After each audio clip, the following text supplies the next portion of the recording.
Okay, so if you have a website, you most likely have a navigation bar at the top of your page. And in the case of WordPress, you can populate your navigation bar with your blog post categories and subcategories and sub-subcategories and so forth. However, what I quickly ran into, and I'm sure you have too, is that if you have more than just a few categories, this becomes quite tedious with the natural way that WordPress is. And that is because every time you add a category or a subcategory, you have to log in, you have to go to appearances and menus, you have to find the newly created category, drag it over. If it's a submenu, you have to indent it and so forth, and then of course click save. But fortunately there is a plugin that makes things a lot faster. And so I'll just show you this. It's called JC Submenu. Whoops, I misspelled that.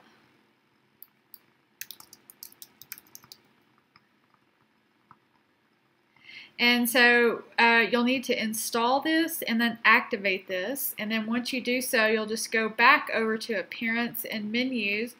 And you'll only have to remember to add top-level menu items, or excuse me, top-level categories to your menu. Any sort of subcategory or sub-subcategory, all of that, using this plugin would be automatically added.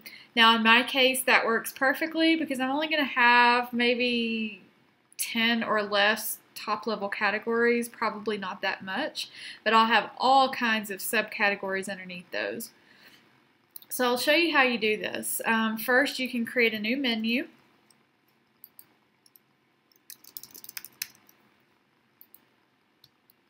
And then since the menu is based on categories, I'm going to select the categories and I'm going to specifically select the View All. And all I'm going to do is select all of the top level, which are the leftmost checkboxes. And I would just select Add to Menu.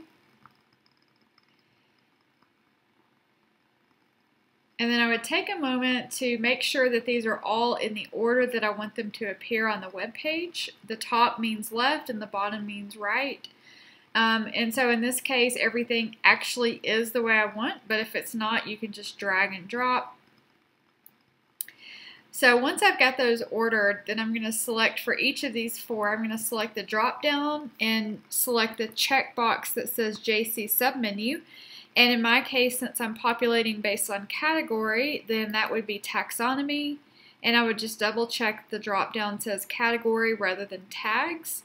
And since here where the category ironically is named category, I need to select that from this drop down. Now, if you have submenus, sub-submenus, and so forth, or should I say subcategories, sub-subcategories, and as many subcategories, as much depth as you want there, this plugin will show it as many depths as you have. But if you want to put a ceiling on that, this depth field here would be the place that you would do that.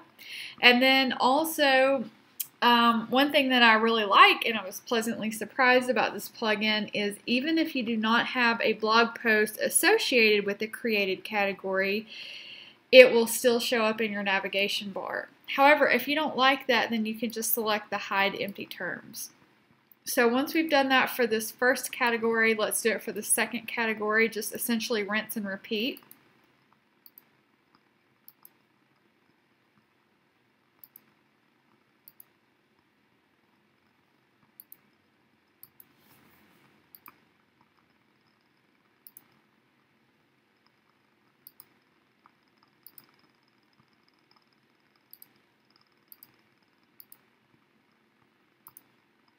Okay, and then lastly, if this is your navigation bar that you're using the plugin for, then WordPress calls navigation bar primary menu. So you would just want to make sure that you select that, and then whatever you currently had, this would actually replace it. So I'll just go ahead and get that saved out, and then we'll do a page refresh on the actual website. And you'll see that here all of the various categories show as drop downs. And as I said, if you have a subcategory, then you can hover over that and it will automatically display that as well. So now you never really have to worry about messing with the navigation bar again.